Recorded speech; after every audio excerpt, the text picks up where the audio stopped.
1 year had passed since the night that changed everything. Margaret stood at the window of her new office, looking out at a classroom full of children. 23 students sat at 23 small pianos, their fingers moving carefully across the keys. Some were playing scales. Some were working on simple songs. One little girl in the corner, a 9-year-old named Lily, whose parents had immigrated from Vietnam, was practicing a Mozart sonata that was far beyond her age level. The Second Chance Music Foundation had grown faster than Margaret ever expected. What started as a dream in her small apartment was now a real organization, with its own building, a converted warehouse on the west side of Chicago that had been donated by Richard Blackwell, the billionaire whose wife had given Margaret her shawl on the night of the gala. The building had 5 classrooms, a small concert hall that seated 200 people, and a workshop where old pianos were repaired and restored. More than 300 students were enrolled in the program, and there was a waiting list of over 1,000 more. Margaret had hired 15 teachers, all of them talented musicians, who shared her belief that music education should be available to everyone, not just the wealthy. But the most important part of the building was the small studio in the back, where Margaret taught her private lessons. She still taught every day, despite the offers that continued to pour in from around the world. She had turned down Carnegie Hall 4 times. She had declined invitations from presidents and prime ministers. She had said no to a biography, 2 documentaries, and a movie deal worth $10 million. What she hadn't said no to was the Shanghai Conservatory. 3 months after the gala, Margaret had traveled to China for the first time in 53 years. Her children had come with her, Michael, Susan, and Emily, none of whom had ever seen their mother's homeland. They had visited the old neighborhood where Margaret had grown up, though most of the buildings had been torn down and replaced with modern apartments. They had gone to the cemetery where Margaret's father was buried, a fact she had only learned after years of searching through government records. His grave was small and unmarked, one of thousands of similar graves from that terrible time. Margaret had knelt in the grass and wept, finally saying goodbye to the man who had given her music and been taken away before he could see what she would become. The ceremony at the Shanghai Conservatory had been overwhelming. Hundreds of students and faculty members had gathered to honor their long-lost prodigy. They had presented Margaret with an honorary degree, the one she should have received 52 years earlier. They had unveiled a plaque with her name on it, to be displayed in the main concert hall forever, and they had asked her to play. She had performed the same Chopin ballade she had played in the rehearsal room the night of the gala. The audience, young Chinese musicians who were the same age Margaret had been when her world fell apart, had given her a standing ovation that lasted nearly as long as the one in Chicago. Afterward, a young student had approached her with tears in her eyes. "Mrs. Chun," the girl had said in careful English, "you are the reason I started playing piano. My grandmother saw your video and showed it to me. She said, if this woman can play after 50 years of silence, you can do anything." That's when I decided to audition for the conservatory. Margaret had hugged the girl and cried with her. This was why she had said yes to Shanghai. This was why she had decided to teach instead of perform. Her music wasn't just for her anymore. It was for everyone who had ever been told they couldn't do something, that it was too late, that their dreams were impossible. Now, back in Chicago, Margaret watched her students through the window and felt a peace she had never known before. Her life had taken so many unexpected turns. The poverty, the loss, the 51 years of silence. None of it had been part of the plan. If someone had told the 15-year-old Mei Lin that she would spend most of her life cleaning floors and scrubbing toilets, she would have been devastated. But looking back now, Margaret understood something important. The pain hadn't been meaningless. The struggle hadn't been wasted. Every difficult year had taught her something: patience, resilience, humility, gratitude. Every moment of suffering had prepared her for this moment, when she could finally use her gifts to help others. She wasn't famous in the way the world measured fame. She had turned down the spotlight again and again. But in her own community, in her own small corner of the world, she was making a difference that mattered. The door to her office opened, and Emily walked in carrying 2 cups of tea. She had quit her teaching job 6 months ago to help run the foundation full-time. Working alongside her mother had brought them closer than they had ever been. "Your 2 o'clock lesson is here," Emily said, handing Margaret one of the cups. "It's the new student, the boy from Syria." Margaret nodded. She had read his file. Ahmed was 11 years old. His family had fled their country during the war. They had spent 3 years in a refugee camp before finally making it to America. Ahmed had never touched a piano in his life. But his mother had written a letter to the foundation saying her son hummed music constantly, but he made up songs in his head. That she believed he had a gift that deserved to be nurtured. Margaret walked to the studio and opened the door. Ahmed was sitting on a chair against the wall, looking small and nervous. His mother sat beside him, holding his hand. "Hello, Ahmed," Margaret said gently, kneeling down to meet him at eye level. "I'm Mrs. Chun. Are you ready to learn piano?" The boy looked at her with wide eyes. He didn't speak. His English was still limited, but he nodded slowly. Margaret led him to the piano and helped him sit on the bench. She adjusted the height so his feet could reach the pedals. Then she sat beside him and placed her hands on the keys. "Watch," she said, "and listen." She played a simple melody, just a few notes, something any beginner could learn. But she played it with the same care and attention she would give to Rachmaninoff or Chopin. Because to Margaret, all music was sacred. All music deserved respect. When she finished, Ahmed looked at her with something like wonder in his eyes. Then, slowly, he reached out and touched the keys himself. The sound that came out was clumsy and uncertain. But it was a beginning. Margaret smiled. She had seen that look before in the eyes of her students, in old photographs of herself as a child. It was the look of someone discovering magic for the first time. "Good," she said. "Now try again." Ahmed tried again. And again. And again. Outside the window, the Chicago sun was setting, painting the sky in shades of orange and pink. Somewhere in the city, people were rushing home from work, worrying about bills and deadlines and all the ordinary problems of ordinary lives. But in this small room, something extraordinary was happening. A 68-year-old woman who had lost everything was teaching an 11-year-old boy who had also lost everything.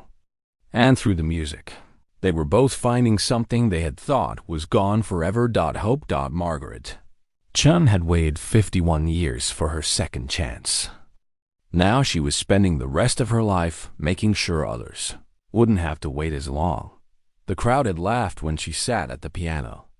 But she had gotten the last laugh after all, not through fame or fortune or revenge, but through something much better, through love, through purpose, through the simple, profound joy of passing her gift on to the next generation.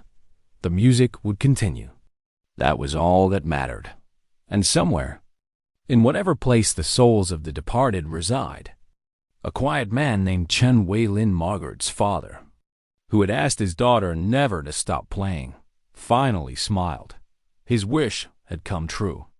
The music had found its way home. The weeks that followed the gala were the strangest of Margaret's life. Every day brought new offers, new invitations, new opportunities that seemed too incredible to be real. Carnegie Hall in New York wanted her to perform. The Sydney Opera House sent an invitation. The Berlin Philharmonic asked if she would consider playing with their orchestra. These were the most famous concert halls in the world, places where only the greatest musicians were allowed to perform. And they all wanted Margaret Chen. The money offers were even more shocking. A record company proposed a contract worth $2 million for her to record an album. A concert tour promoter offered her $3 million to play 20 shows across America and Europe. A documentary filmmaker wanted to pay her $500,000 just for the rights to tell her story on screen. Margaret had never seen numbers like these in her life. She had spent decades working for minimum wage, counting every penny, worrying about whether she could afford to fix her car or pay her heating bill. Now people were offering her more money than she could spend in 10 lifetimes. But the money wasn't what kept her awake at night. What kept her awake was the bigger question: what did she actually want?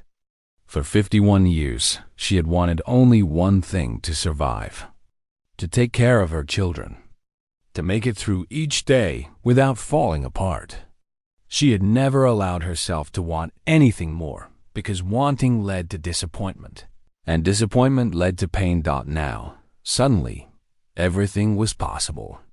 She could have the career she had dreamed of as a teenager.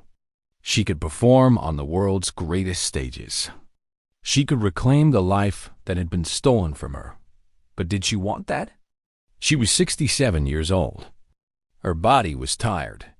Her hands, though they had performed miraculously at the gala, still ached from decades of hard labor. The idea of traveling the world, performing night after night, living out of hotels and airplanes, it exhausted her just thinking about it. And there was something else. Something harder to explain. The gala performance had been special because it was unexpected. It had been a moment of pure emotion, a lifetime of feeling pouring out through her fingers. If she became a professional performer again, would that magic survive? Or would it become just another job, another routine, another way to make money? She needed advice. She needed to talk to someone who would understand. Emily was the one who suggested she visit Father Thomas. Father Thomas was the priest at Margaret's church. He was 74 years old, with kind eyes and a gentle voice that had comforted Margaret through the hardest moments of her life: David's death, her mother's passing, the lonely years when her children had moved away. He knew her better than almost anyone. She went to see him on a Tuesday afternoon when the church was empty and quiet. He was sitting in his small office, reading a book, when she knocked on the door. "Margaret," he said with a warm smile, "I wondered when you'd come to see me. I've been watching the news. You've become quite famous." She sat down across from him and told him everything: the offers, the invitations, the money, the confusion she felt about what to do next. Father Thomas listened without interrupting. When she finished, he was quiet for a long moment. "Let me ask you a question," he finally said. "When you were playing at the gala, what were you thinking about?" Margaret considered the question carefully. "I wasn't thinking about anything, really. I was just feeling the music, feeling all the years I had missed, feeling connected to my father and my mother and everyone I had lost." "You weren't thinking about fame? Or money? Or what people would think of you?" "No, none of that."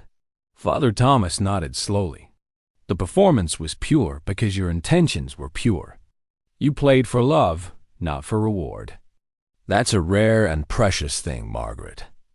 Whatever you decide to do next, hold on to that purity. But how do I choose? Everyone wants something from me. I don't know which path to take." "Then don't take any of them," Father Thomas said simply. "Create your own path. You're 67 years old. You've earned the right to decide what your life looks like. Don't let other people's expectations control you, not again." Margaret left the church feeling lighter than she had in weeks. Father Thomas was right. She didn't have to choose between the options other people had given her. She could create something new. That night, she sat down with her 3 children and told them what she had decided. "I'm not going to perform at Carnegie Hall," she said. "I'm not going to go on a world tour. I'm not going to make records or give interviews or become a celebrity." Her children looked at her with surprise.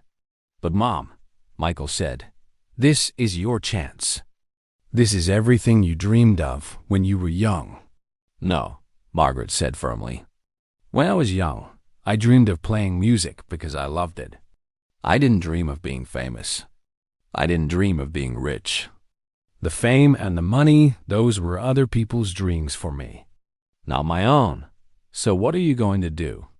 Susan asked. Margaret smiled. It was the first real smile her children had seen on her face in years. I'm going to teach, she said. I'm going to use whatever money comes from this attention to start a music school for children who can't afford lessons.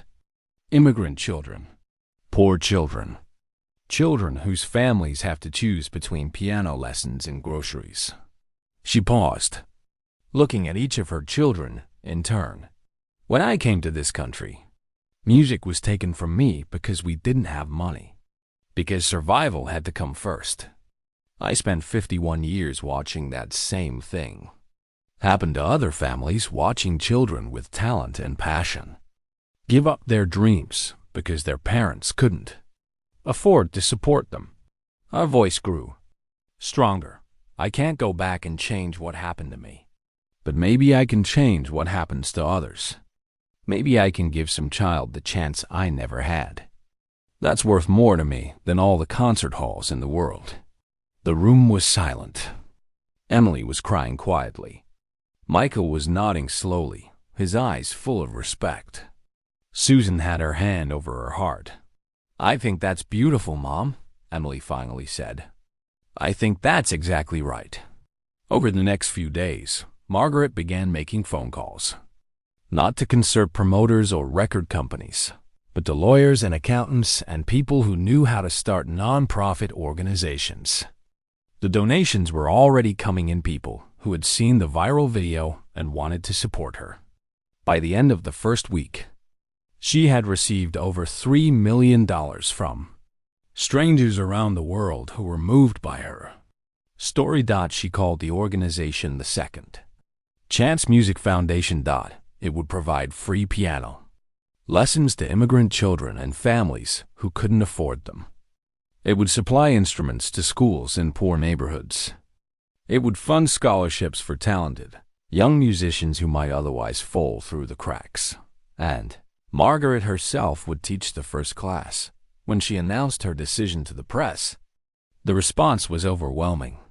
People called her a hero, a saint, an inspiration. But Margaret didn't care about any of that. She cared about the first student who would walk through her door. She cared about the first child who would sit at a piano and feel the same magic she had felt at age 4 in Shanghai. She cared about keeping her promise to her father, not just by playing music herself, but by making sure the music would never stop. The girl from Shanghai had finally found her purpose, and it was bigger than anything she could have imagined. Margaret woke up the next morning to find her world completely changed. Her phone had been buzzing all night. She had finally turned it off at 3 a.m. because she couldn't sleep with all the notifications. When she turned it back on at 7 a.m., she had 847 missed calls, over 2,000 text messages, and more than 15,000 emails. She stared at the screen in disbelief. This had to be some kind of mistake. Her daughter Emily was the first person to reach her. She showed up at Margaret's apartment at 8 a.m., still wearing her pajama pants under her winter coat, her face a mixture of shock and joy. Mom, Emily said, grabbing Margaret's hands. Mom, you're everywhere. You're on the news. You're on social media. Everyone in the world is talking about you. What do you mean? Emily pulled out her phone and showed her mother. The video from the gala had gone viral overnight. It had been viewed more than 5 million times already, and the number was climbing by the minute. News websites around the world were running stories about the janitor pianist who had stunned a room full of millionaires with her incredible performance. Why didn't you ever tell us? Emily asked, tears in her eyes. All these years, Mom. All these years you were hiding this. Margaret sat down heavily on her small sofa. She didn't know how to answer. How do you explain 51 years of silence? How do you describe the weight of a secret that has shaped your entire life? I was afraid, she finally said. I was afraid that if I talked about it, I would have to feel it. And feeling it was too painful. Emily sat beside her mother and put her arms around her. They stayed like that for a long time, not speaking, just holding each other. Outside, the media storm was growing. By noon, there were news vans parked on Margaret Street. Reporters were knocking on her door, asking for interviews. Her neighbors, people who had barely spoken to her in 20 years, were calling to congratulate her and ask questions. The building's superintendent, a grumpy man named Harold, who usually complained about everything, stopped by to tell her it was the most beautiful thing he had ever heard. Michael and Susan, Margaret's other two children, were on planes heading to Chicago. They had both seen the video and couldn't believe what they were watching. Their mother, their quiet, modest, hard-working mother, was a secret piano prodigy. It was like discovering that a family member was actually a superhero. The phone calls came from everywhere. Talk shows wanted her to appear. Magazines wanted to interview her. A publisher called to ask if she would write a book about her life. A movie studio left a message saying they were interested in her incredible story. Margaret ignored all of it. She wasn't ready. She needed time to process what was happening. But one call she couldn't ignore came at 4 p.m. from a number she didn't recognize. The area code was from overseas China. Hello? Margaret answered cautiously. Is this Chen Meilin? The voice was speaking Mandarin, the language Margaret hadn't used regularly in decades. But she understood perfectly. Yes, she replied in the same language. Who is this? My name is Dr. Liu Wei. I am the director of the Shanghai Conservatory of Music. I am calling because we have been watching the video of your performance. The entire conservatory has been watching. Margaret's heart began to beat faster. The Shanghai Conservatory. Her school. The place where her dreams had begun and ended so many years ago. We have been looking through our old records, Dr. Liu continued. We found your file from 1973. It says you were one of the most promising students in the history of the program. It says you were expected to become one of the great pianists of your generation. Margaret closed her eyes. Hearing these words in her native language from someone at her old school, it was almost too much to bear. We would like to invite you back, Dr. Liu said. We would like to honor you with a special ceremony. We want to give you the recognition you should have received 50 years ago. Margaret couldn't speak. Tears were running down her face. Mrs. Chun? Are you still there? Yes, she managed to say. I'm here. Will you consider our invitation? I don't know. This is all very sudden. I need time to think. Of course. Take all the time you need. But please know that you are remembered here. You were never forgotten. After she hung up, Margaret sat in her apartment and cried. She cried for her father, who would have been so proud. She cried for her mother, who had given up everything so that Margaret could survive. She cried for the girl she had been, the dreams she had lost, and the decades of silence that had followed. But she also cried with something that felt like relief. The secret was finally out. The weight she had carried for 51 years was finally lifted. She didn't have to pretend anymore. That evening, her 3 children gathered in her small apartment. It was crowded with 4 adults in such a tiny space, but nobody minded. They sat together on the floor and the sofa and the kitchen chairs, and Margaret finally told them the truth. She told them about Shanghai and the piano and the girl she used to be. She told them about the Cultural Revolution and the soldiers who took her father. She told them about fleeing in the night and coming to America with nothing. She told them about burying her music because it hurt too much to remember. Her children listened in stunned silence. Michael, her oldest, kept shaking his head in disbelief. Susan wiped tears from her eyes. Emily held her mother's hand and never let go. "I'm sorry I never told you," Margaret said when she finished. "I thought I was protecting you. I thought that if I buried the past, I could give you a better future. But I was wrong. You deserve to know who your mother really was." "Mom," Michael said slowly, "all those years ago, when I wanted to learn piano and you said no, was it because of this?" Margaret nodded, shame burning in her chest. "I was afraid. I was afraid that if you learned to play, it would remind me of everything I had lost. It was selfish, and I'm sorry." Michael stood up and crossed the room. He knelt in front of his mother and took her hands in his. "You raised 3 children by yourself," he said. "You worked 2 jobs for most of our childhood. You made sure we had food and clothes and a roof over our heads. You were never selfish. Mom, you were surviving." Margaret looked at her son, this man who had once been the little boy who wanted to learn piano, and felt a flood of love and gratitude. "It's not too late," she said quietly. "It's not too late for any of you to learn if you want to." Michael smiled. "Maybe you can teach us." Outside the apartment, the world continued its frenzy over the viral video. The view count had passed 40 million. Celebrities were sharing it on their social media accounts. Musicians around the world were calling Margaret's performance one of the most moving things they had ever seen. But inside the small apartment, none of that mattered. What mattered was that a mother and her children were finally talking about things they had never discussed before. What mattered was that a secret kept for half a century was finally in the open. Margaret looked around at her 3 children, at the faces she loved more than anything in the world, and realized something important. The music hadn't just come back into her life. It had given her a new beginning with her family. And that, more than any standing ovation or viral video, was the true miracle of what had happened.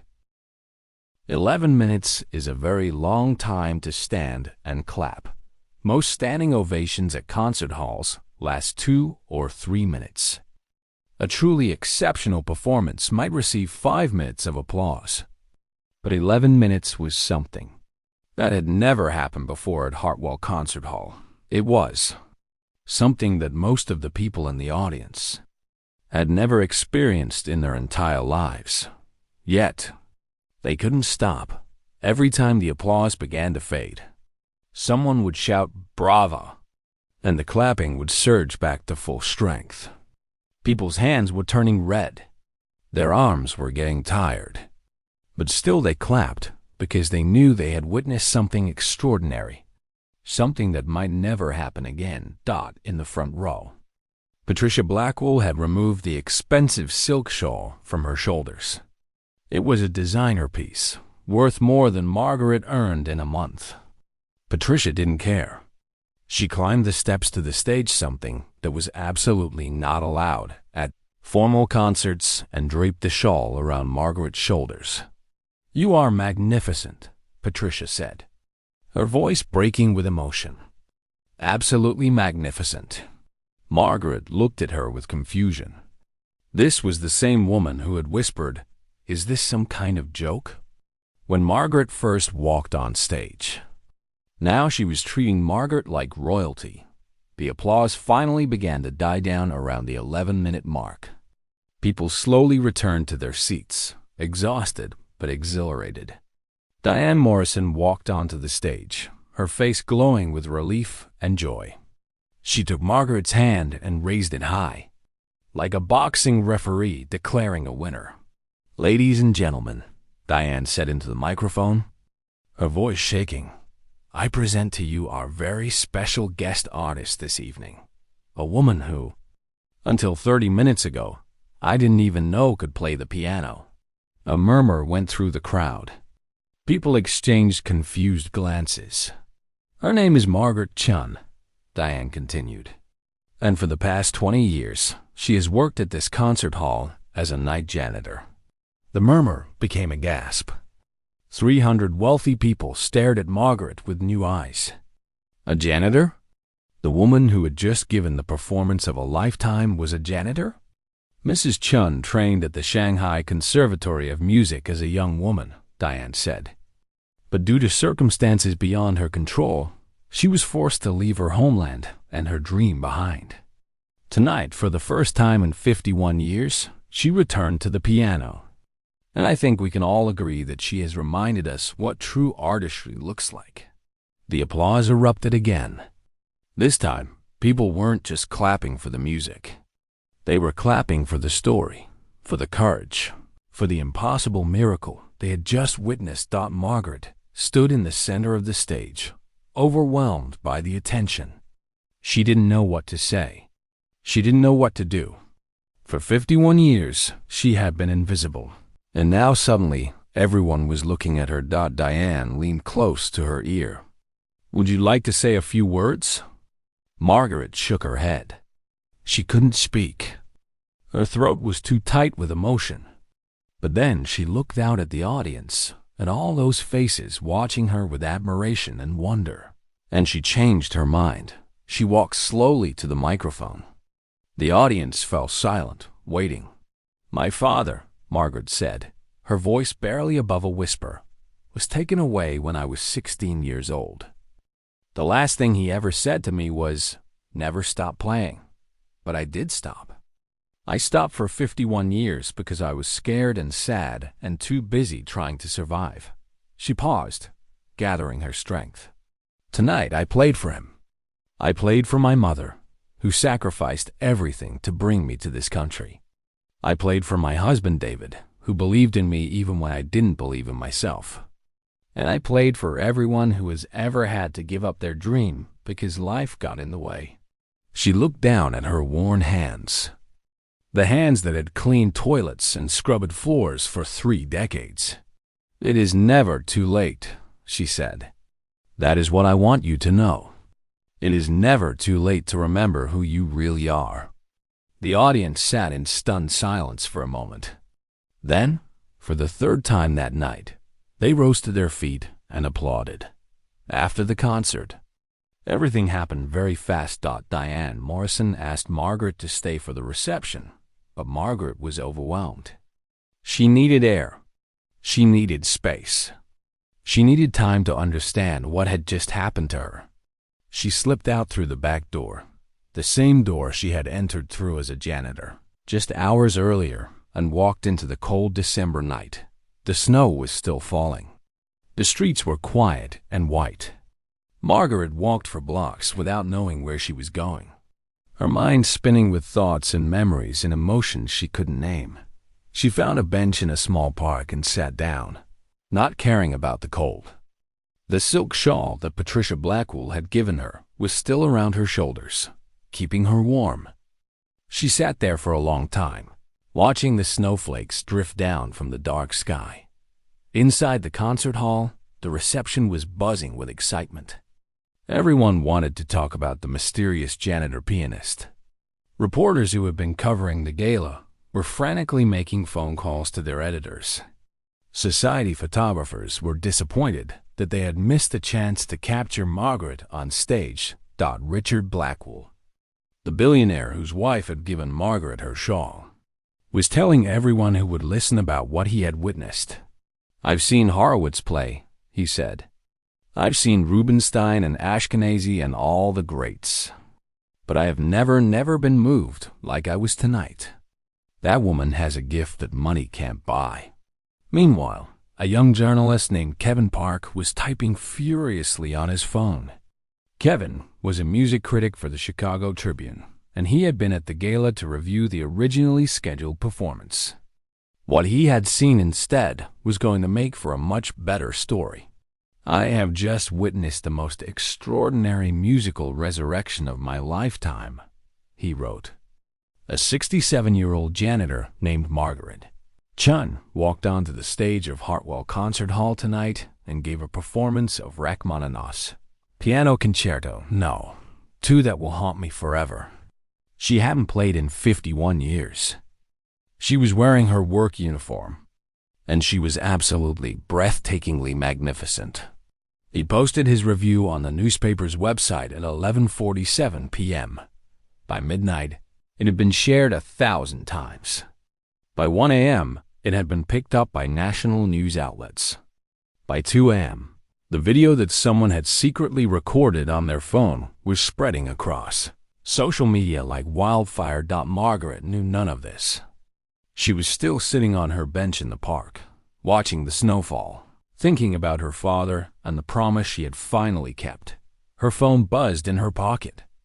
It was a text from her daughter, Emily. "Mom, are you okay? Someone just sent me a video." "Is that really you?" Margaret looked at the message for a long time. Then she typed back, "Yes, it's really me. I have a lot to tell you.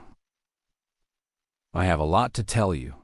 She stood up from the bench and began walking home. Tomorrow would bring questions and explanations and 1,000 things she wasn't ready to deal with.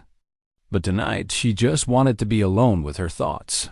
She had played the piano again after 51 years. She had kept her father's last wish. And somehow, against all odds, the world had listened. As she walked through the snowy streets, Margaret Chen smiled for the first time in longer than she could remember. The girl from Shanghai was finally awake, and she was ready to see what came next.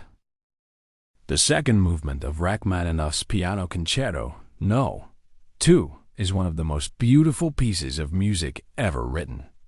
It begins quietly, gently, like a lullaby sung to a sleeping child. The melody floats through the air like a feather on the wind, soft and delicate and heartbreakingly sad. Margaret played it now, her worn fingers moving across the keys with a tenderness that seemed impossible for someone who hadn't performed in 51 years. The audience sat in complete silence, barely breathing, afraid that even the smallest sound might break the spell. In the front row, a woman named Patricia Blackwell, the same woman who had complained about the champagne earlier, was crying so hard that her mascara was running down her cheeks. She didn't care. She didn't even notice. She was lost in the music, transported to some other place where money and status and fancy dresses meant nothing at all. Beside her, her husband Richard, a man who had built $1 billion company and thought he had seen everything the world had to offer, was gripping the armrests of his seat so tightly that his knuckles had turned white. He had never felt anything like this before. He had attended hundreds of concerts in his life, seen dozens of famous pianists perform on stages around the world. But none of them had ever made him feel like this. None of them had ever reached inside his chest and touched his heart so directly. The second movement continued, each phrase more beautiful than the last. Margaret played from memory, her eyes sometimes open, sometimes closed, her body swaying gently with the rhythm of the music. She had forgotten about the audience. She had forgotten about her janitor's uniform and her gray hair and her aching back. She had forgotten about everything except the music. And the music was everything. In the wings of the stage, Diane Morrison stood with tears streaming down her face. Her assistant Rachel was beside her, equally emotional. They had both worked in the music industry for years. They had both heard countless performances by world-renowned artists. But they had never heard anything like this. "How is this possible?" Rachel whispered. "She's a janitor. She hasn't played in 50 years. How can she play like this?" Diane shook her head. She had no answer. Some things in life couldn't be explained. Some gifts were so deep, so fundamental to a person's being, that no amount of time or neglect could destroy them. Margaret Chen had been born to play the piano, and even though life had taken that gift away from her for half a century, it had never truly disappeared. It had just been waiting. The second movement reached its climax, a passage of such overwhelming emotion that several people in the audience actually gasped out loud. Margaret's hands moved across the keys in sweeping arcs, drawing out sounds that seemed too big, too beautiful, too powerful to come from a single instrument. The Steinway sang under her fingers, his voice filling every corner of the magnificent hall. Then the music grew softer again, gentler, fading like the last light of sunset. The final notes of the second movement hung in the air for a long moment, then dissolved into silence. Nobody moved. Nobody spoke. The silence was so complete that you could hear the sound of snow falling on the windows outside. Then Margaret took a breath and launched into the third movement. If the second movement was tender and sad, the third movement was fierce and triumphant. It began with a rushing cascade of notes, fast and powerful, building towards something magnificent. This was the movement that tested even the greatest pianists in the world. It required not just skill, but stamina, the physical ability to sustain intense playing for nearly 15 minutes without rest. Margaret was 67 years old. Her hands were worn from decades of cleaning. Her body was tired from a lifetime of hard work. She had no business attempting something this demanding, but she played anyway. Her fingers flew across the keys with incredible speed. The notes came pouring out, one after another, like a river breaking through a dam. She made mistakes, small ones, barely noticeable to anyone except the most trained ears. But she kept going. She played through the difficult passages, pushed through the moments of doubt, refused to let her tired body slow her down. The music built and built, rising toward the final climax. Margaret could feel her heart pounding in her chest. Her shoulders burned with effort. Her fingers ached in ways she had almost forgotten was possible. But she kept playing, because this was her moment.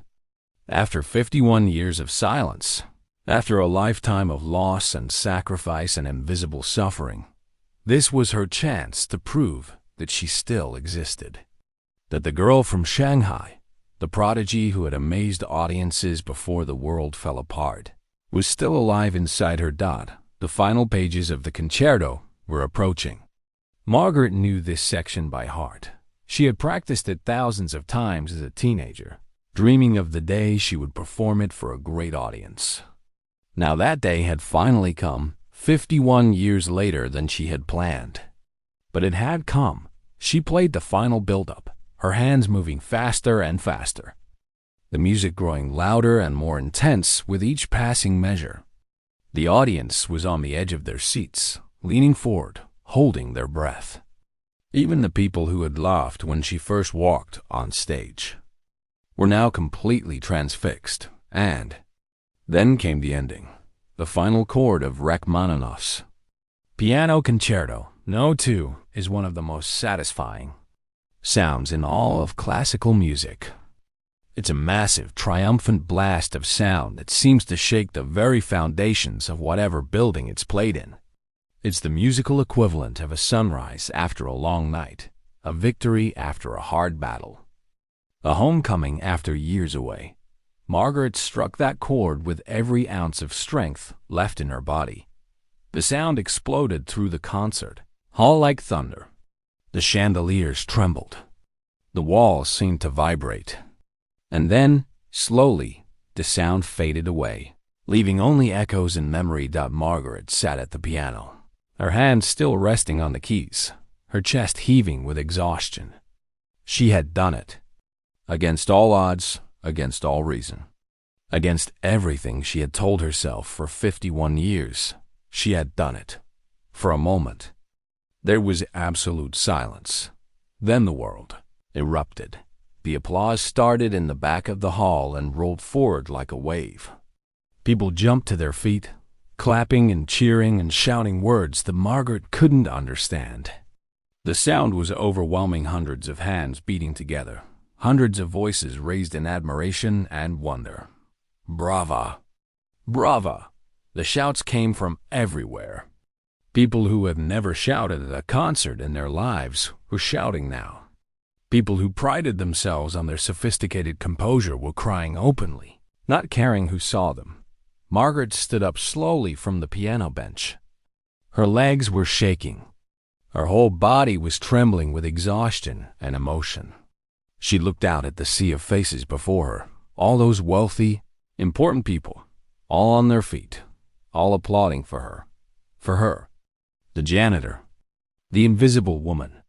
The nobody who cleaned their toilets and mopped their floors. She didn't know what to do. She had never experienced anything like this before.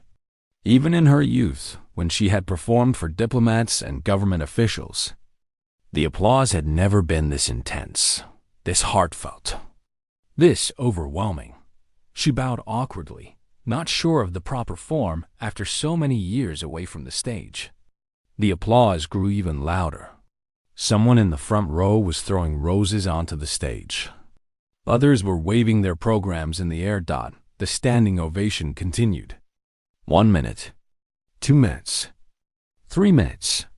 Still they clapped. Still they cheered. Still they refused to sit down or be quiet.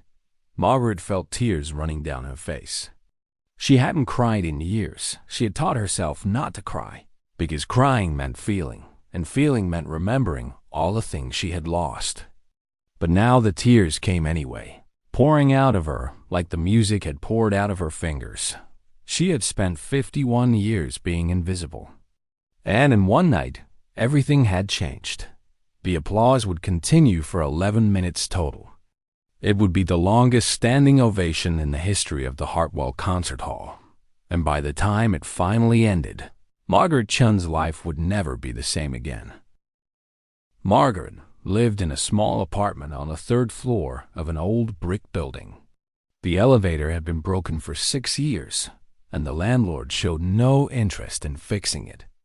Every morning, after her night shift, she climbed the stairs slowly, holding onto the railing, feeling every one of her 67 years in her bones. Her apartment had 2 rooms, a bedroom and a living area with a tiny kitchen in the corner. The walls were painted a color that might have once been white but had turned yellow with age. The furniture was old but clean. Margaret kept everything very clean. It was one of the few things she could control in her life. On the wall above her small sofa, there was a single photograph in a wooden frame.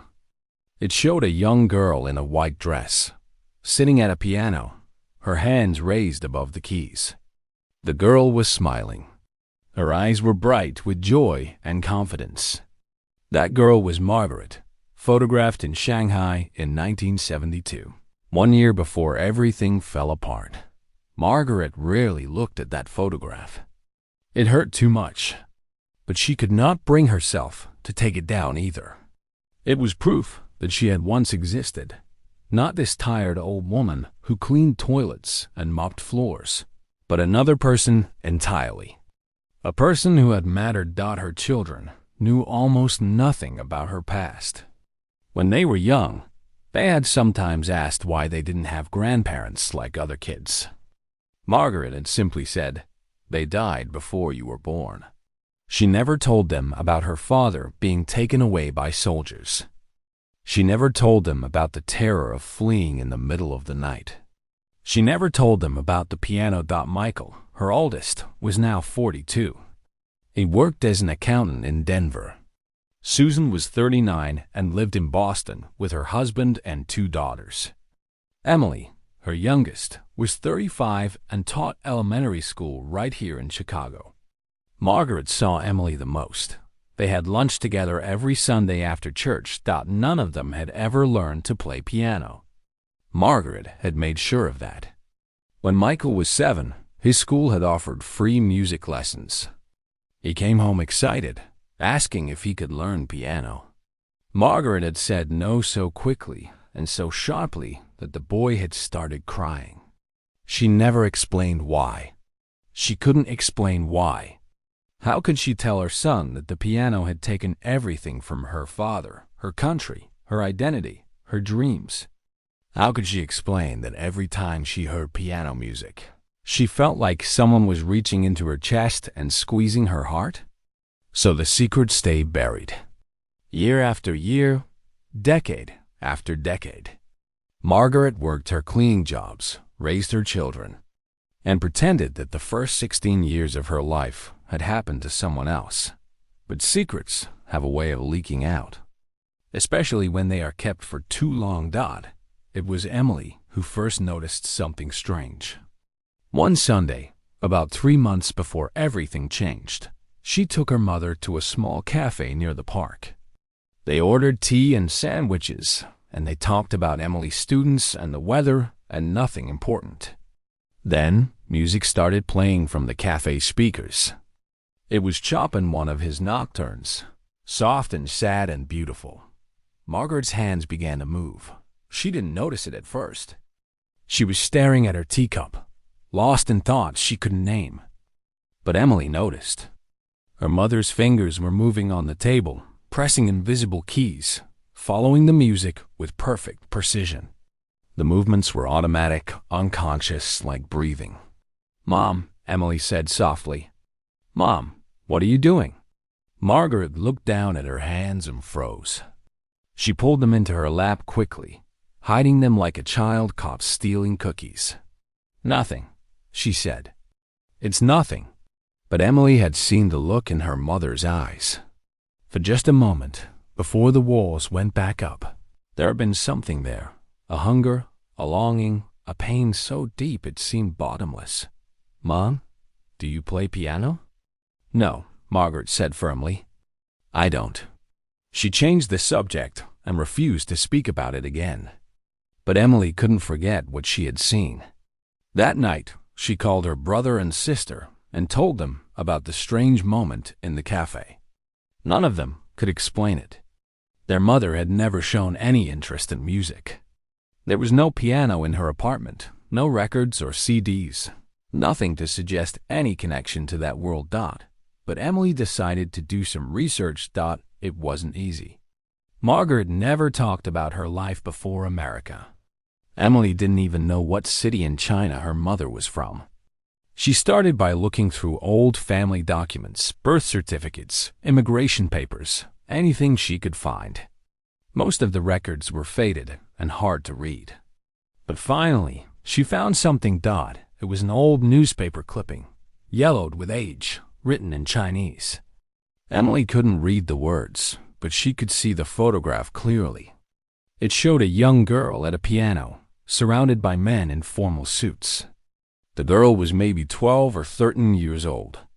And even though 55 years had passed, Emily recognized her mother's face.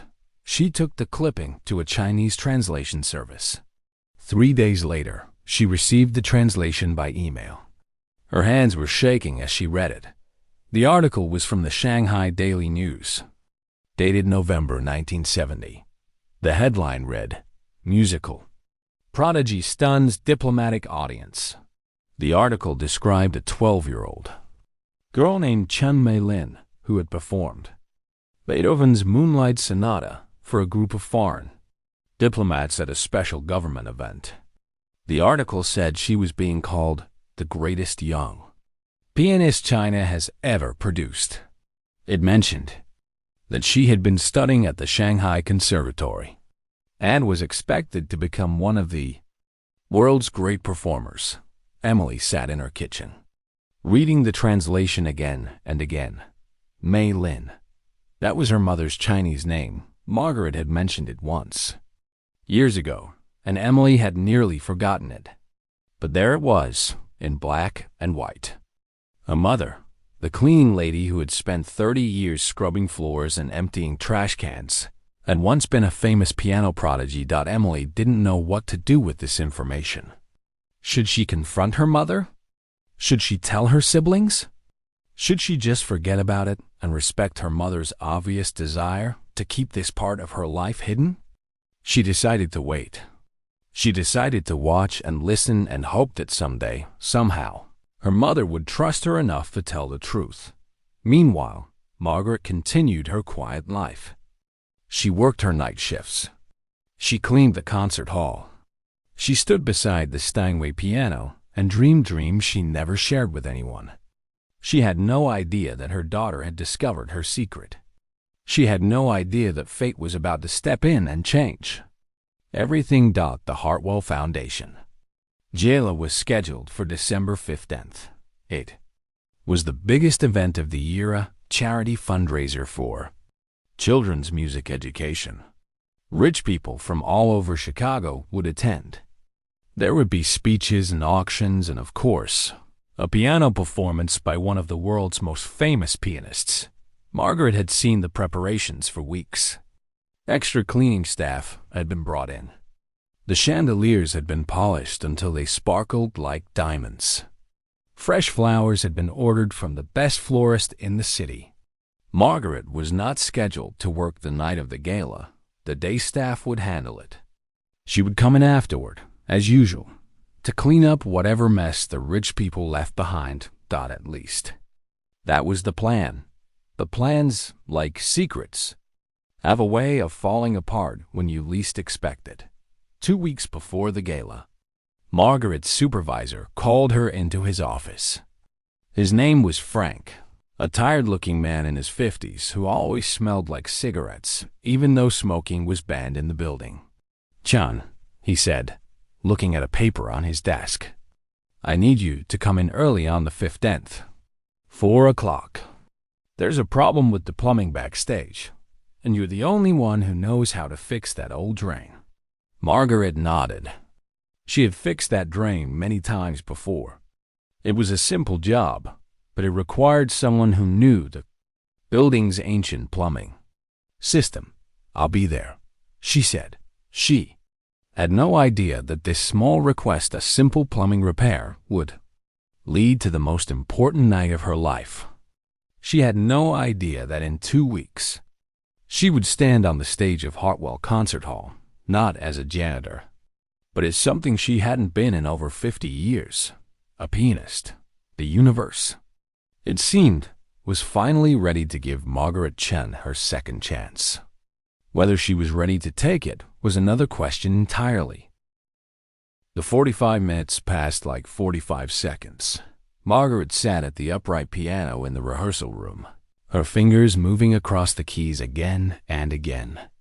She played the opening of Rachmaninoff's concerto, then stopped, then started again. She worked through the difficult passages in the second movement, her hands remembering patterns they hadn't practiced in half a century. She made mistakes, many mistakes, but each time she corrected herself and tried again. Her back ached from sitting on the hard bench. Her fingers were sore in places that hadn't been sore since she was a teenager. But she kept playing. There was no time to rest. There was no time to doubt. There was only the music and the memory and the desperate hope that she could somehow pull this off. At 9:15, there was a knock on the door. Rachel, Diane's young assistant, poked her head in. "5 minutes, Mrs. Chun. Ms. Morrison wants you backstage." Margaret nodded. She stood up slowly, feeling every one of her 67 years. She looked at herself in the mirror on the wall. An old Chinese woman in a gray janitor's uniform stared back at her. Her hair was messy from the work she'd done earlier. There was a small stain on her sleeve from the plumbing repair. Her shoes were the same black work boots she'd worn for the past 3 years. This was not how a concert pianist was supposed to look. Rachel seemed to read her thoughts. "Ms. Morrison wanted me to offer you a change of clothes," she said. "We have some options from the coat check." "No," Margaret said. The word came out more firmly than she intended. But she meant it. She had spent 51 years pretending to be someone she wasn't. Tonight, for the first time in half a century, she was going to be herself. "This is who I am," she said to Rachel. "If I'm going to play, I'm going to play as me, not as someone in a borrowed dress." Rachel looked uncertain, but she nodded. "Okay, whatever you want. Follow me, please." They walked through the backstage area. Margaret knew every corner of this space.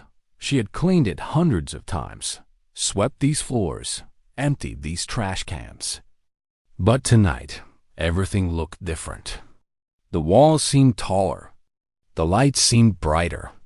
The air seemed charged with electricity. They reached the wings of the stage. Margaret could see the edge of the curtain, and beyond it, she could hear the sound of the audience. 300 voices, murmuring and laughing, Waiting for the show to begin, Diane Morrison was there, looking slightly less panicked than before. The auction had gone well, apparently. They had already raised $1.9 million, and the concert hadn't even started yet. But Diane's eyes were still worried as she looked at Margaret. "How do you feel?" Diane asked. Margaret didn't know how to answer that question. She felt terrified. She felt excited. She felt like she was about to jump off a cliff without knowing if there was water below. "I feel ready," she said. It was a lie. She wasn't ready. She would never be ready. But it was the only answer she could give. Diane nodded and squeezed her arm. "The mayor is going to introduce you. I told him to keep it short and simple. He's going to say that tonight's performance will be by a special guest artist. That's it. No name, no biography, nothing else. Why not?" Diane smiled slightly. "Because if I told them a janitor was about to play Rachmaninoff, half of them would leave before you hit the first note. Better to let the music speak for itself." Margaret couldn't argue with that logic. The lights in the concert hall dimmed. The audience grew quiet. Margaret could hear the mayor's voice through the speakers, deep and official, welcoming everyone to the 23rd Annual Hartwell Foundation Gala. "This evening's musical performance will be something truly special," the mayor said. "Due to unforeseen circumstances, our originally scheduled performer could not be with us tonight. But in his place, we have a remarkable guest artist who I believe will surprise and delight you all." There was a murmur of curiosity from the audience. Margaret felt her heart pounding so hard she thought it might burst through her chest. "Ladies and gentlemen," the mayor said, "please welcome our special guest." The audience applauded politely. Diane gave Margaret a gentle push. "Go," she whispered. "You can do this." Margaret walked out onto the stage. The lights were blinding. For a moment, she couldn't see anything. Just a wall of white brightness that seemed to swallow her whole.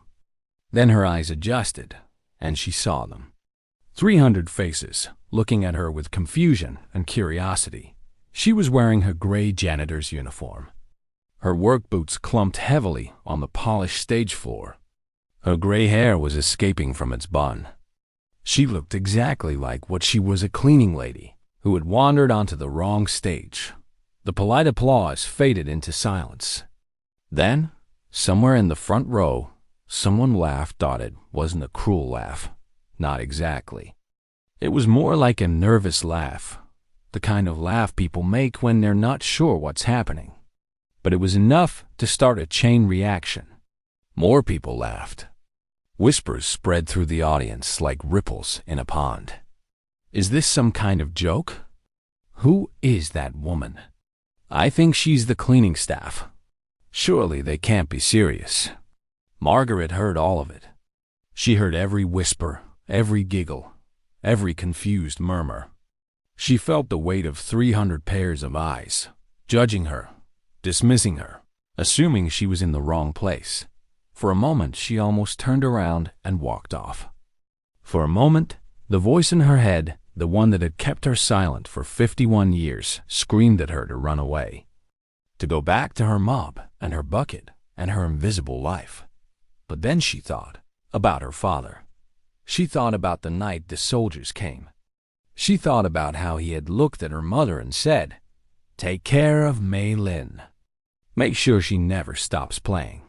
Those were the last words he ever said to her. And she had broken that promise. She had stopped playing. She had let the music die inside her. But tonight she could bring it back. Margaret walked to the piano. The Steinway waited for her, massive and beautiful, its black surface reflecting the stage lights. She had dusted this piano more than 7,000 times.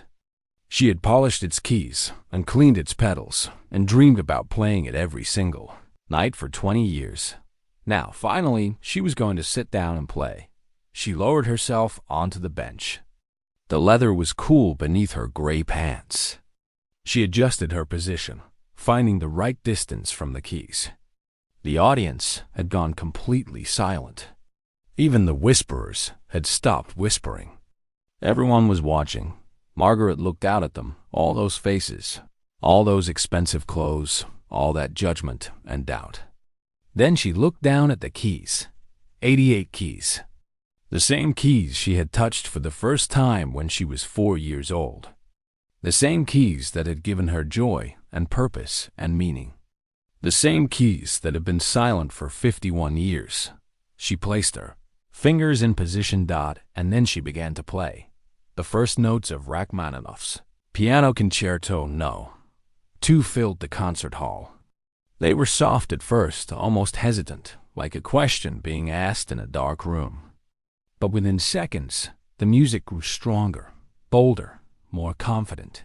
Margaret's fingers flew across the keys. They knew what to do. Despite all the years, despite all the silence, they remembered. They remembered the patterns and the rhythms and the emotions that made this piece one of the greatest ever written. The audience sat frozen in their seats.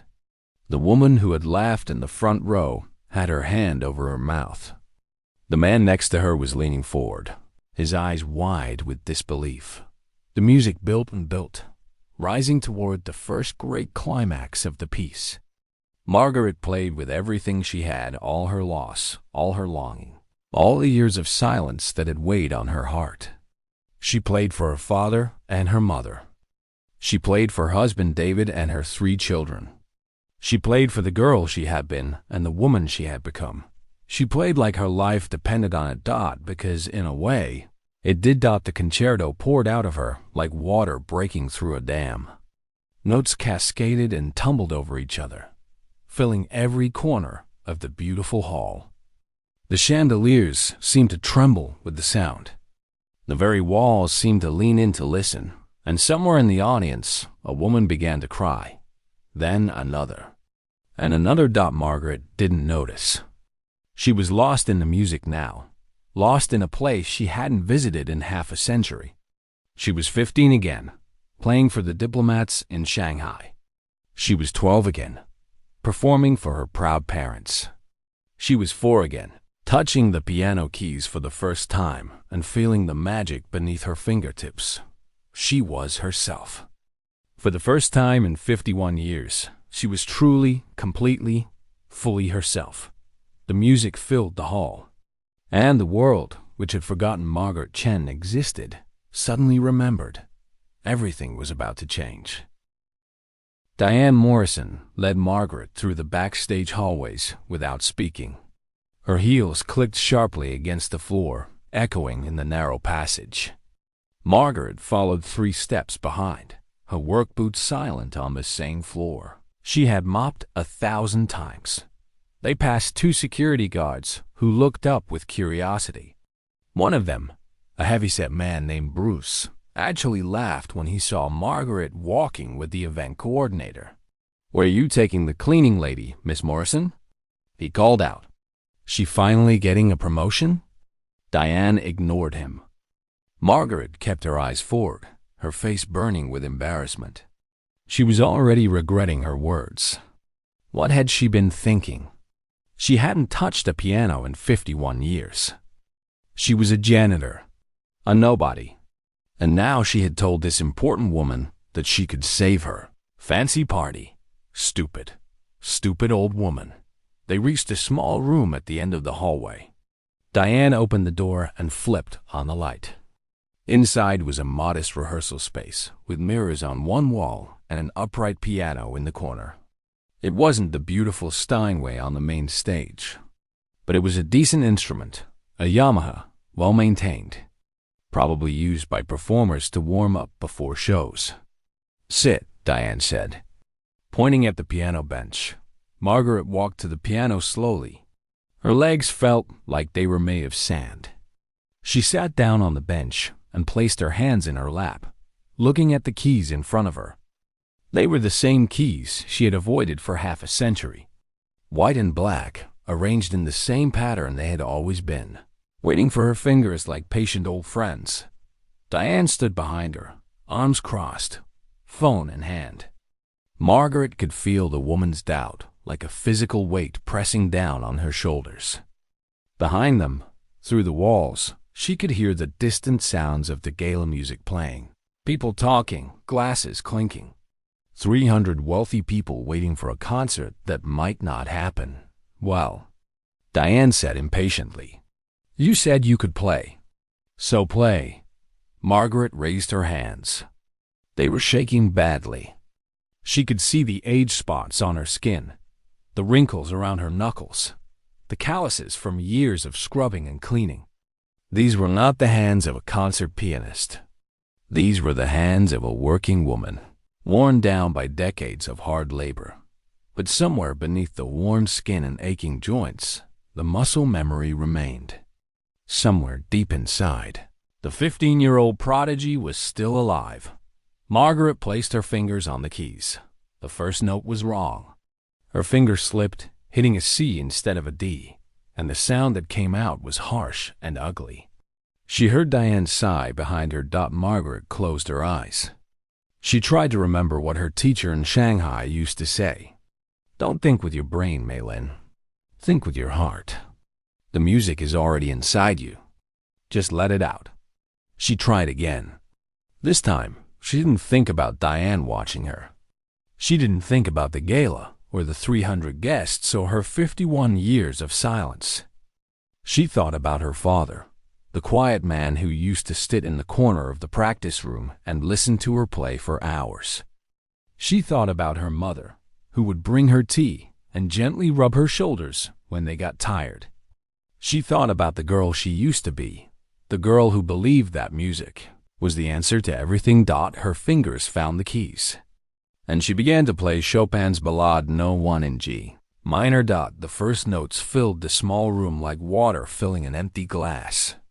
Margaret's hands moved across the keys, slowly at first, then faster, finding their rhythm. The music was still there. After all these years, after all the silence and loss and forgetting. After all these years, after all the silence and loss and forgetting, the music was still there, waiting for her. She played the opening passage, soft and mysterious, building gradually toward the first climax. Her fingers remembered the patterns, the dynamics, the subtle shifts in tempo that separated a good performance from a great one. It was like speaking a language she thought she had forgotten. The words came back naturally, flowing from some deep well inside her that had never really dried up. Behind her, Diane Morrison had stopped breathing. The rehearsal room had terrible acoustics. The piano was slightly out of tune. Margaret's technique was rusty, and she made small mistakes here and there. A note held too long, a passage played too fast. But none of that mattered. What mattered was the emotion, the soul, the pure feeling that poured out of Margaret's fingers and into the air. This was not the playing of a janitor pretending to be a musician. This was the playing of a true artist, someone who had been born to make this sound, someone who had carried this gift inside them for nearly 7 decades. Diane's phone slipped from her hand and clattered to the floor. She didn't notice. She was too busy wiping tears from her eyes. Margaret played for 3 minutes. She didn't finish the whole piece. She stopped after the first major section, her hands trembling with exhaustion and emotion. She hadn't played anything in 51 years. Her fingers were tired. Her heart was racing. But she had done it. She had actually done it. She sat there for a moment, her hands resting on the keys, listening to the silence that followed the music. Then she turned around slowly to face Diane Morrison. The event coordinator was standing with her hand over her mouth, tears streaming down her face. She looked like someone who had just witnessed a miracle. "Who are you?" Diane whispered. Margaret took a deep breath. "My name is Margaret Chun. I work here as a night janitor. I've worked here for 20 years. She paused. "But before I came to America, I was a student at the Shanghai Conservatory of Music. I used to perform. A long time ago." Diane stared at her. The doubt was gone from her eyes, replaced by something like wonder. Why did you stop? It was a simple question, but the answer was the most complicated thing in the world. Margaret looked down at her hands, the hands that had carried so much history. Life, she said quietly. Life happened. Diane was silent for a long moment.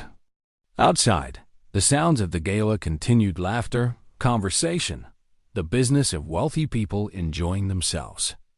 Inside the rehearsal room, time seemed to have stopped. Can you play Rachmaninoff? Diane finally asked. Margaret looked up. Which piece?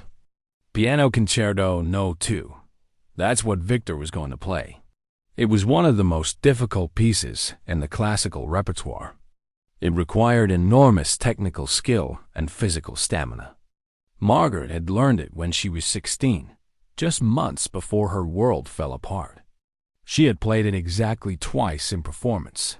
That was 51 years ago. I know the piece, Margaret said slowly, but I haven't played it in a very long time. I don't know if I can. Can you try? Diane interrupted. Please. I know this is crazy. I know you're not a professional performer, but I have 300 people out there waiting for something that I cannot give them. And you. She gestured at the piano. You just played the most beautiful Chopin I've ever heard. In my entire life. Margaret felt something shift inside her. For 51 years, she had been hiding. Hiding from her past, hiding from her pain, hiding from the person she used to be. And hiding was safe. Hiding was comfortable.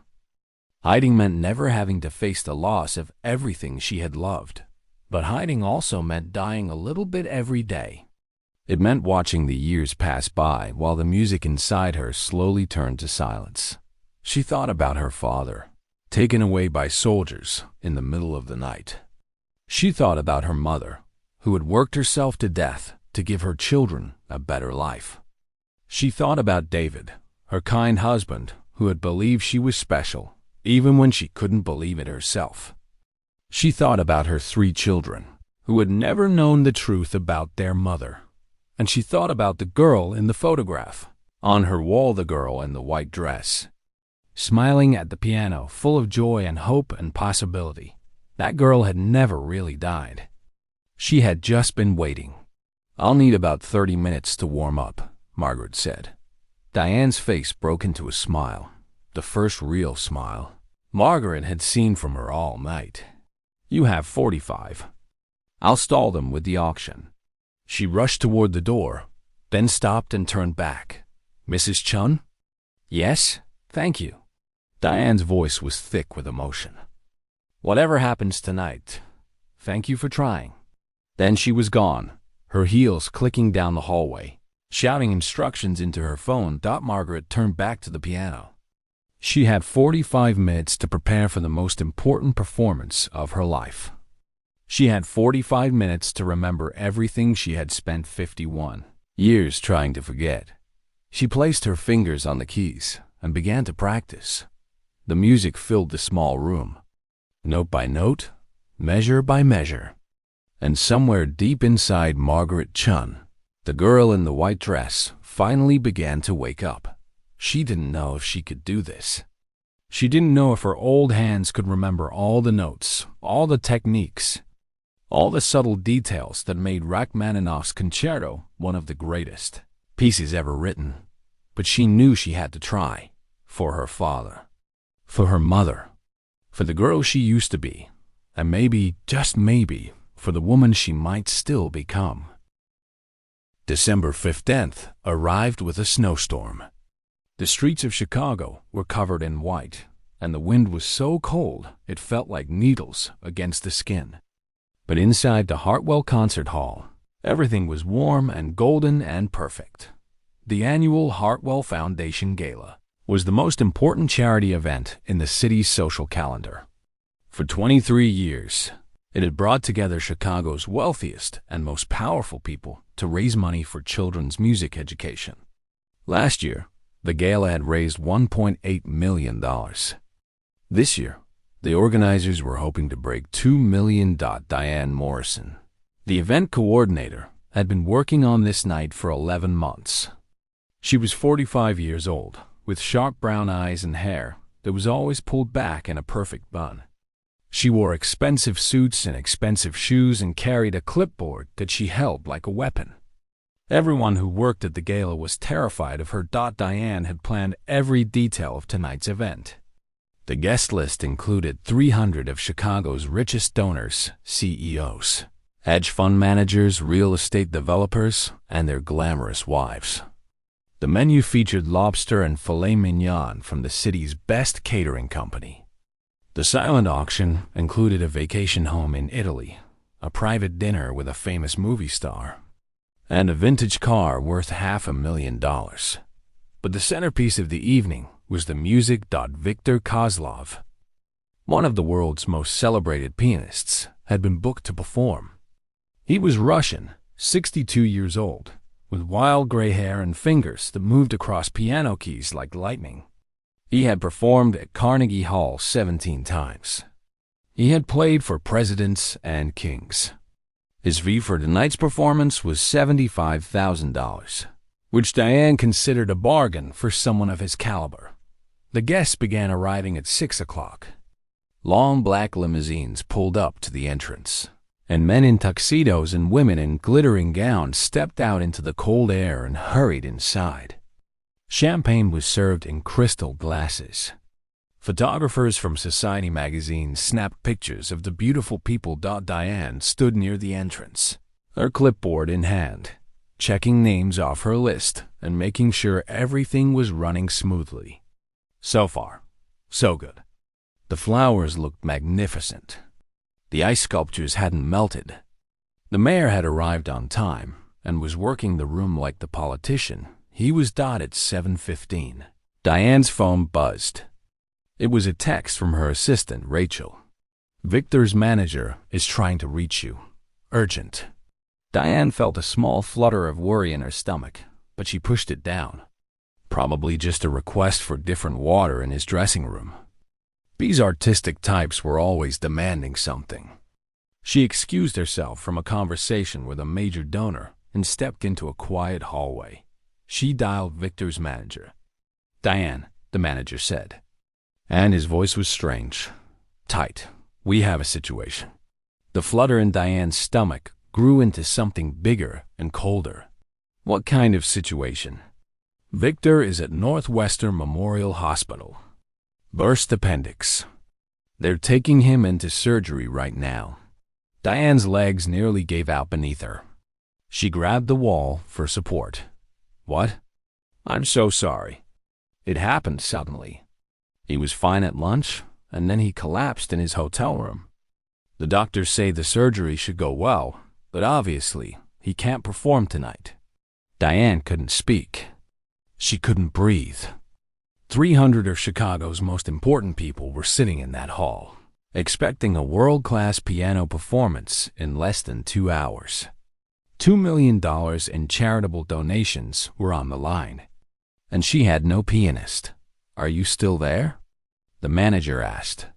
"Yes," Diane whispered. "Thank you for letting me know." She hung up and stood in the hallway, staring at nothing. In 23 years, nothing like this had ever happened. There had been small problems, of course, a broken microphone, a late caterer, a donor who drank too much and had to be escorted out. But nothing like this. This was a catastrophe. She forced herself to think. There had to be a solution. She was Diane Morrison. She solved problems. That was what she did. She started making phone calls. First, she called the Chicago Symphony Orchestra. Their pianist had a concert that night. Unavailable. She called the music department at Northwestern University. Their best professor was in New York for a conference. Unavailable. She called every professional pianist in her contact list, 12 in total. Some didn't answer. Some were out of town. One laughed and said she'd need at least a week to prepare for that kind of performance. None of them could help. The clock was ticking. 7:45, 8 o'clock, 8:15. Diane's hands were shaking. She could feel sweat forming on her forehead, despite the air conditioning. She had never failed at anything in her professional life. She had never had to stand in front of an audience and admit that something had gone wrong. Her assistant Rachel found her in the hallway, looking at her with worried eyes. "The natives are getting restless," Rachel said. "Mr. Henderson asked me twice when the performance would start. And Mrs. Blackwell is complaining about the champagne." "I know," Diane said. "I know. I'm working on it." But she wasn't working on it. She was standing in a hallway, watching her career and reputation crumble before her eyes. Tomorrow, the newspapers would report on the disaster. The foundation would lose credibility.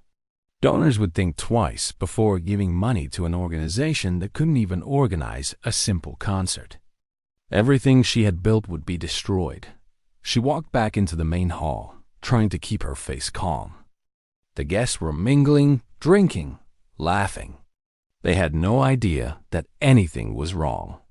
In about an hour, they would all move into the concert hall for the performance. And there would be no performance. Just an empty stage and an empty piano and Diane Morrison, trying to explain the unexplainable. She needed a miracle dot at that same moment in the back of the building. Margaret Chun was crawling under a sink. The plumbing problem was worse than she had expected. The old pipes were corroded, and water was leaking slowly into the wall. If it wasn't fixed soon, there would be water damage to the backstage area. Margaret had brought her tools and was working carefully, her small hands reaching into spaces too tight for anyone else. She could hear the party happening somewhere in the building, distant laughter, the clink of glasses, the murmur of expensive conversation. She tried not to think about it. She was just here to fix a drain. She would finish her job, collect her overtime pay, and go home. That was all. But fate, as it turned out, had other plans. When Margaret finished the repair, it was almost 8:30. She gathered her tools and stood up, stretching her aching back. She was supposed to leave through the back exit, but she had left her jacket in the small closet near the stage door. She would just grab it quickly and go. She walked through the back hallways, past the storage rooms and the dressing rooms, toward the stage entrance. The closer she got, the louder the voices became. She could hear someone talking on the phone, their voice high and panicked. "Please, there must be someone. Anyone. I'll pay double the fee. Triple. I don't care about the money." Margaret paused. She knew that voice. It was the event coordinator, the woman who had organized the gala. Margaret had seen her around the building many times, always rushing, always stressed, always treating the cleaning staff like they were invisible. "Please," the woman said again. "This is an emergency." Margaret didn't mean to eavesdrop. She just wanted her jacket. But as she moved toward the closet, she passed an open door and saw the coordinator standing inside, phone pressed to her ear, tears running down her face. "Thank you anyway," the coordinator said and hung up. She stood there for a moment, staring at her phone like it had betrayed her. Then she put her face in her hands and began to cry. Margaret should have walked away. It was none of her business. She was just a janitor, after all. Just an invisible woman in a gray uniform. Whatever problem this important lady had, it had nothing to do with her. But Margaret had been a mother for 42 years. And mothers don't walk away when someone is crying. "Excuse me," she said softly. "Are you all right?" The coordinator looked up, startled. Her eyes were red, her makeup smeared. When she saw Margaret's uniform, her expression shifted to something like irritation. "I'm fine," she said shortly. "You can go." But Margaret didn't go. She stood in the doorway, looking at this woman who was obviously not fine. And something inside her, something that had been quiet for a very long time, began to wake up. "I heard you on the phone," Margaret said. "You're looking for a pianist." The coordinator stared at her. "Yes, not that it's any of your business." What happened to your pianist? For a moment, it looked like the coordinator would tell her to leave.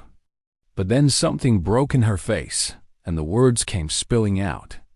He's in the hospital. Emergency surgery.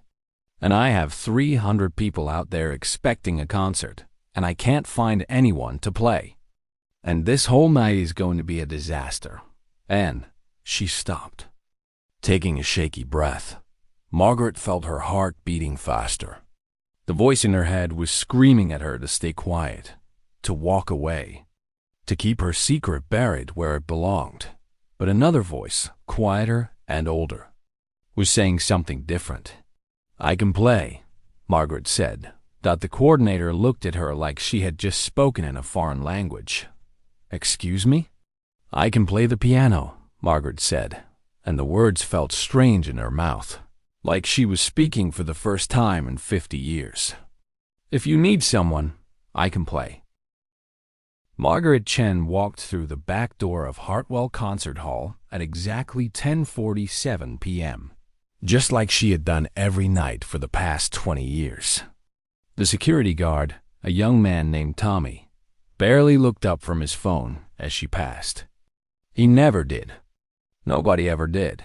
She was 67 years old, small and thin, with gray hair that she always tied back in a simple bun. Her uniform was the color of concrete gray pants, gray shirt, gray jacket.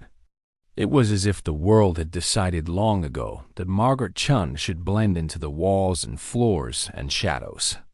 And Margaret had accepted this decision without complaint. The concert hall was empty now. The last of the evening's audience had left an hour ago. Margaret could still smell their perfume in the air, still see the programs they had left behind on the red velvet seats. Tonight's performance had been a famous pianist from Russia. Margaret had heard his music while she waited in the back hallway for the show to end. Even through the thick walls, the sound had made her heart ache in a way she tried not to think about. She pushed her cleaning cart down the center aisle, its wheels squeaking against the polished floor. The cart held everything she needed: mops, brooms, cleaning sprays, trash bags, and a small radio that she never turned on. Music was too painful. It reminded her of things she had spent a lifetime trying to forget. The Hartwell Concert Hall was one of the most beautiful buildings in Chicago. It had been built in 1928, with tall marble columns and golden chandeliers that hung from the ceiling like frozen waterfalls of light. The seats were covered in red velvet, and the walls were decorated with paintings of famous composers: Beethoven, Mozart, Chopin. Margaret knew every inch of this place. She knew which floorboards creaked, which doors stuck, which bathroom faucets dripped. She knew the building better than anyone alive. But the thing she knew best was the piano. It sat on the stage, like a sleeping giant, a Steinway Model D. 9 feet long, made of polished black wood that reflected the stage lights like a dark mirror. It was worth more than Margaret would earn in 10 lifetimes. She had dusted it more than 7,000 times. She had polished its legs, cleaned its keys, and wiped the fingerprints from its surface after every performance. Sometimes, late at night when she was completely alone, she would stand beside it and just look at it. She never touched the keys. She didn't trust herself to touch the keys. Tonight, like every night, she started her work in the balcony. She picked up the trash candy wrappers, tissue papers, a forgotten scarf. She swept between the seats, moving row by row, her movements slow and careful. Her back hurt. Her knees hurt. Everything hurt these days, but she never complained. Complaining was a luxury for people whose problems mattered. As she worked, her mind drifted back to a place she usually kept locked away. Shanghai, 1973. She was 15 years old, wearing a white dress, sitting at a piano in a grand hall filled with important people. Her fingers were moving across the keys, playing Chopin's Ballade No. 1, and the music was pouring out of her like water from a broken dam. She could still remember the feeling, the way the world disappeared when she played. the way nothing existed except the music and her fingers and the keys beneath them. She had been a prodigy. That was the word they used. A child genius. By the age of 8, she was performing for audiences of hundreds. By 12, she had played for government officials and foreign diplomats. The Shanghai Conservatory of Music had accepted her when she was just 15, the youngest student in their history. Her teachers said she had a gift that came along once in a generation. Her mother used to cry with joy after her performances. Her father, a quiet man who worked in a factory, would simply nod and say, "Good. Keep practicing." But then the world changed. The Cultural Revolution came like a storm. Suddenly, everything Western was dangerous. Classical music was forbidden. Pianos were burned in the streets. Margaret's family was labeled as bourgeois because of her musical training. One night, soldiers came to their home and took her father away. She never saw him again. Her mother gathered what little they could carry, and they fled first to Hong Kong, then to America. Arriving in San Francisco with nothing but 2 small suitcases and hearts full of fear. In America, there was no time for music. There was only survival. Margaret's mother worked 3 jobs. Margaret worked too. They lived in a tiny apartment with 6 other families. Margaret's hands, which had once danced across piano keys, now scrubbed dishes and cleaned floors and folded laundry in a hot factory. The piano became a memory, and then the memory became a wound. And then the wound became something she buried, so deep she almost convinced herself it had never existed at all. She married at 24 a kind man named David, who worked at a grocery store. They moved to Chicago because David had a cousin there. They had 3 children, Michael, Susan, and little Emily. David died when Emily was 4, killed by a drunk driver on a Tuesday afternoon. After that, Margaret worked even harder. She took the night shift at Hartwell Concert Hall because it paid 50 cents more per hour than the other cleaning jobs. She told herself it had nothing to do with the piano. Now, 51 years after she had last performed, Margaret finished cleaning the balcony and made her way down to the main floor. The hall was completely silent. The chandeliers had been dimmed to a soft glow. She was alone with the ghosts of all the music that had ever been played here. She cleaned the aisles between the seats, picking up more programs and a child's lost glove. She wiped down the armrests and checked under the seats for forgotten items. Once, she had found a diamond earring worth thousands of dollars. She had turned it into the lost and found without a second thought. Honesty was one of the few things she had left. Finally, she reached the stage. She climbed a small set of stairs and stood in the center, looking out at the empty seats. From up here, the hall looked even more beautiful. She could imagine what it must feel like to perform on this stage, to have hundreds of people watching, waiting, holding their breath for your first note. She had felt that feeling once, a lifetime ago, in a country that no longer existed in the way she remembered it. The piano waited beside her. Silent and patient. Margaret walked over to it slowly. She ran her cloth along its surface, removing the invisible dust that had settled since the last performance. She cleaned the bench. She polished the brass pedals. And then, like she did every night, she stood beside the keys and looked at them. They were so beautiful. 88 keys, white and black, arranged in perfect order. They held all the music in the world inside them. Every song ever written.